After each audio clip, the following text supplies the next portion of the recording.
Friends, welcome back to my new video. तो friends, हमारा आज का जो टॉपिक है वो है हिंदी पेडागॉजी पर, यानी कि जो आपके सीटेड एग्जाम में हिंदी पेडागॉजी से रिलेटेड क्वेश्चंस आते हैं, जो आपकी 15 नंबर की पेडागॉजी आती है, आज वो मैं आपको पढ़ाने वाली हूँ। ठीक है, तो आज हमारी पहली क्लास है हिंदी पेडागॉजी की। चलिए आइए बिना टाइम वेस्ट किए क्लास को स्टार्ट करते हैं फ्रेंड्स। और अगर अभी तक आपने हमारे चैनल को सब्सक्राइब नहीं किया है तो प्लीज हमारे चैनल को जरूर से जरूर सब्सक्राइब कर लीजिएगा। तो चलिए फ्रेंड्स, वीडियो स्टार्ट करते हैं। तो हिंदी पेडागॉजी के अंदर आपकी भाषाएं हैं, विभिन्न प्रकार की भाषाएं जिन पर चर्चा की गई है। ठीक है, तो भाषा के विविध रूप, यानी कि भाषा कितने प्रकार की हमारी भाषाएं हैं। तो पहली तो फ्रेंड्स हमारी कौन सी है? मातृभाषा, यानी कि हमारी मदर टंग। आप सभी को पता होगा कि जब बच्चा पैदा होता है तो वो जो घर परिवार से, चाहे वो किसी भी राज्य का हो, चाहे वो किसी भी देश का हो, वो अपनी मातृभाषा से ही सीखता है। ठीक, बच्चा परिवार में जन्म लेने के बाद वो अपनी मातृभाषा का ही उपयोग करता है। ठीक, अगर वो तमिल में पैदा हुआ है, ठीक, साउथ में, तो वो तमिल भाषा बोलेगा। अगर वो नॉर्थ में पैदा हुआ है तो उधर हिंदी चलती है। ठीक, तो ये सारी चीजें मातृभाषा, ठीक है, मातृभाषा से आएंगी। ठीक, दो की क्या है? स्वरूप, जो कि परिवार से बच्चा सीखता है। भाषा, मातृभाषा जो है क्या है? परिवार का स्वरूप है। ठीक, पहला स्वरूप है। फिर हमारी राष्ट्रभाषा, हमारी राष्ट्रभाषा नहीं है। ठीक है, हमारी कोई भी राष्ट्रभाषा नहीं है, क्योंकि हमारे भारत क्या है? विभिन्न राज्य हैं, विभिन्न प्रकार के यहाँ पे बोलियां बोली जाती है, विभिन्न प्रकार की अलग अलग भाषाएं हैं। तो किसी भी भाषा को राष्ट्रभाषा का दर्जा नहीं दिया गया है। ठीक है, कोई भी भाषा हमारी राष्ट्रभाषा अभी तक नहीं है, क्योंकि किसी एक पर्टिकुलर भाषा को हम राष्ट्रभाषा घोषित नहीं कर सकते, अभी तक नहीं किया गया है भारत सरकार ने, क्योंकि क्या है? विभिन्न प्रकार की यहाँ पे भाषाएं हैं, तो हमारी कोई भी राष्ट्रभाषा नहीं है। ठीक, अब हमारी राजभाषा, हमारी राजभाषा कौन सी है? ठीक, हमारे भारत राज्य की हमारी राजभाषा कौन सी है? हिंदी। ठीक, हिंदी क्या है? हमारी ऑफिशियल लैंग्वेज। ठीक, इसी के तहत, ऑफिशियल लैंग्वेज के तहत एक एक्ट आया था, क्या? ओला एक्ट। ठीक, ओला वो गाड़ी वाला ओला नहीं, ये ओला एक्ट है। ठीक, ऑफिशियल लैंग्वेज एक्ट, जो कि कब आया था? 1963 में। ठीक, 1963 में ये पास हुआ था। ठीक, अनुच्छेद 321 का में इसका वर्णन किया गया है, किसमें? ओला एक्ट का। ठीक, 321 में। ठीक, इसके तहत क्या है? हिंदी हमारी राजभाषा है। इसी एक्ट, ओला एक्ट के तहत हिंदी हमारी क्या है? राजभाषा। ठीक, जिसका अनुच्छेद में, किस अनुच्छेद में वर्णन है? 321 का में। ठीक है, अब हमारी मानक भाषा, एक पॉइंट और है, हमारी मानक भाषा। अब हमारी मानक भाषा क्या है? हमारी मानक भाषा जो हम शिक्षा के लिए प्रयोग करते हैं, कार्य जगह में प्रयोग करी जाती है, कार्यालयों में प्रयोग करी जाती है, वो हमारी कौन सी है? मानक भाषा। ठीक है, अब आइए अगला देखते हैं, भाषा सीखने के चरण।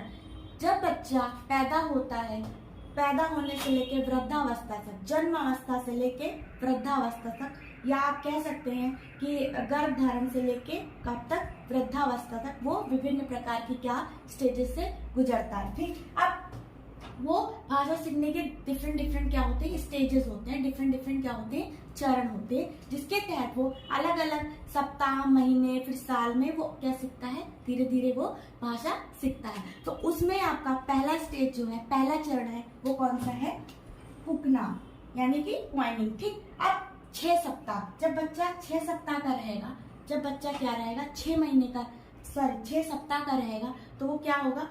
वो जब बच्चा पैदा होगा, रोएगा, कुछ कहेगा, वो आपको समझ में नहीं आएगा, तो वो उसका क्या होता है? पहला चरण होता है। वो कुछ भी बोलेगा, गाएगा, रोएगा, वो आपको समझ में नहीं आएगा। फिर इसके दूसरे चरण की बात कर लेते हैं, बलबलाना, यानी कि बैबलिंग। तो बैबलिंग के जो है ये 6 माह के बच्चे, आप सभी को पता है, जो 6 माह का बच्चा होगा तो वो कुछ बोलेगा, कुछ देख के सीखेगा, जो करेंगे आप, कुछ बोलेगा तो आप उसकी भाषा को, रोएगा, कुछ समझाने की कोशिश करें तो आप उसको समझेंगे, भूखा होगा तो रोएगा, तो उसको क्या बोलेंगे? कुछ बड़बड़ाएगा, उसको क्या बोलेंगे? बैबलिंग। ठीक है, तो 6 माह का बच्चा क्या करेगा? बैबलिंग। अब आते हैं एक शब्द उच्चारण, 1 वर्ड स्टेज पर, जो कि हमारी 1 साल तक बच्चे की होती है। ठीक, 1 साल का बच्चा क्या करेगा? एक शब्द बोल लेगा। ठीक, वो 2 शब्द या 3 शब्द मिला, जैसे मम्मी मुझे पानी दे दीजिए, 3-4 शब्द नहीं बोल पाएगा 1 साल का बच्चा।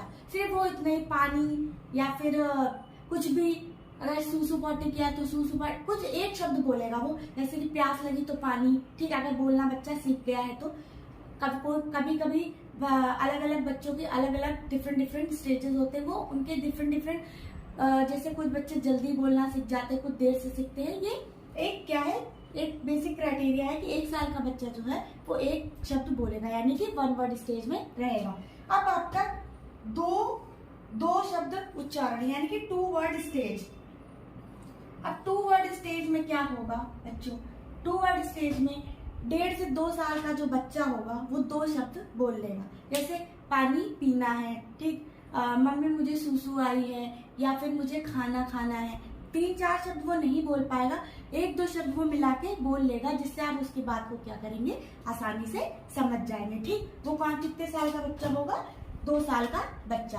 अब इसके आगे फिर फर्दर आप बढ़ते चले जाएंगे, 2 साल से ऊपर के बच्चे जो है फिर वो 2 शब्द, 3 शब्द, 4 शब्द उच्चारण वो वाक्य भी बोल लेते हैं। जो 2.5 से 3 साल के बच्चे होते हैं वो बोल लेते हैं। तो ये आपके क्या मैंने आपको बता दिए, भाषा सीखने के चरण। ठीक है, भाषा सीखने के चरण ये पूछा जाता है। और आपका ये ओला एक्ट जो है, ये सीटेड एग्जाम में, ये ओला एक्ट जो है ये आपका सीटेड एग्जाम में पूछा गया है कि हमारी, ये हमेशा पूछा जाता है, मैं आपको बताती हूँ, हमारी राजभाषा कौन सी है। उसमें 3-4 तरह के आपसे ऑप्शन में दे देगा, तो आपको वहाँ क्या मार के आना है, क्या लगा के आना है, हिंदी। हिंदी हमारी ओला एक्ट के तहत 1963 जो एक्ट आया था उसके तहत हमारी जो भाषा है वो कौन सी है, राजभाषा। ठीक है, राष्ट्रभाषा हमारी है नहीं, मातृभाषा जो बच्चा परिवार से सीखता है। तो चलिए अब आइए देख लेते हैं शिक्षण विधियों पर भी चर्चा कर लेते हैं।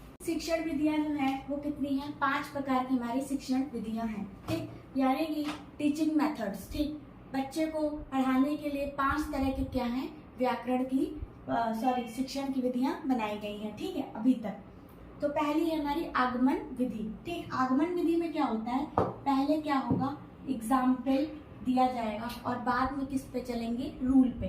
तो ये क्या होगा, एग्जाम्पल टू रूल, यानी कि बच्चे को पहले आगमन विधि में उदाहरण देके क्या किया जाएगा, समझाया जाएगा, देन हम क्या चलेंगे, रूल पर। ठीक, पहले यानी कि जैसे आपको किसी चीज का एग्जाम्पल देना है, ठीक, कि जैसे कि आपने कोई क्वेश्चन पहले उसको मैथ का सॉल्व करा दिया, ठीक, बाद में हमने क्या बताया उसको, उस तरह का रूल बताया। पहले तो हमने उसे डायरेक्ट समझाया इस तरह से करना है, ठीक, उसके बाद हमने क्या उसको बताया, रूल बताया। ठीक, उसी का जस्ट उल्टा क्या होता है, निगमन विधि। ठीक, यानी कि इनडायरेक्ट मेथड। यहाँ पे क्या होगा, पहले रूल होगा, देन क्या होगा, आपका एग्जाम्पल पर जाएंगे। यानी कि जैसे कि कोई थ्योरम है, ठीक है, अब थ्योरम आपने क्या की, पहले बता दी, बाद में क्या किया, उस क्वेश्चन को उस थ्योरम के थ्रू क्या किया, सॉल्व करवाया। और पहले वाले में मान लीजिए, आप इसी का उदाहरण ले लीजिए, मान लीजिए आपने उसको रूल बाद में बताया थ्योरम, और किसी दूसरे तरीके से आसान ट्रिक के माध्यम से उसको पहले बता दिया, एग्जाम्पल देके बता दिया। ठीक है, अब प्रत्यक्ष विधि, अब आते हैं प्रत्यक्ष विधि। अब प्रत्यक्ष विधि में क्या होता है, बच्चे को व्याकरण के नियमों के माध्यम से क्या किया जाता है, सिखाया जाता है। ठीक, यानी कि बच्चे के जो ग्रामर रूल्स हैं उसके अकॉर्डिंग क्या किया जाता है, बच्चों को प्रत्यक्ष रूप से क्या किया जाता है, सिखाया जाता है। ठीक, अब आते हैं व्याकरण विधि।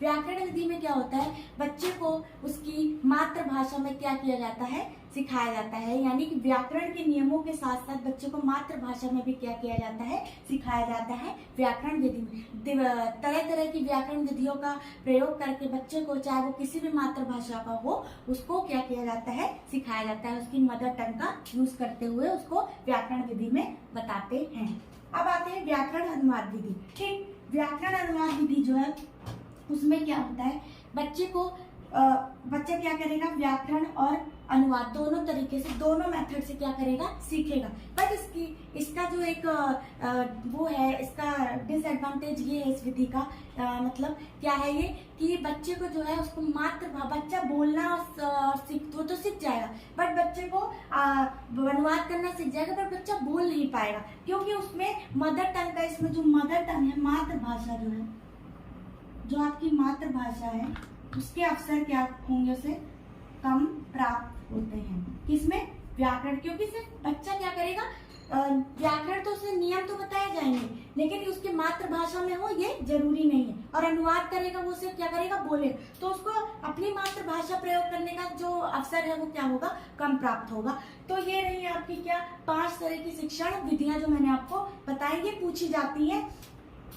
आगमन विधि, नियम, उदाहरण से नियम की ओर, ठीक है, सामान्य से विशिष्ट की ओर, इनको अन्य नामों से भी जाना जाता है। तो चलिए फ्रेंड्स, आज की वीडियो को यहीं पर एंड करते हैं और मिलते हैं आपसे नेक्स्ट क्लास में नेक्स्ट टॉपिक के साथ। तब तक के लिए थैंक यू। अगर आप हमारे चैनल को अभी तक सब्सक्राइब नहीं किया है तो प्लीज सब्सक्राइब कर लीजिएगा। Thank you.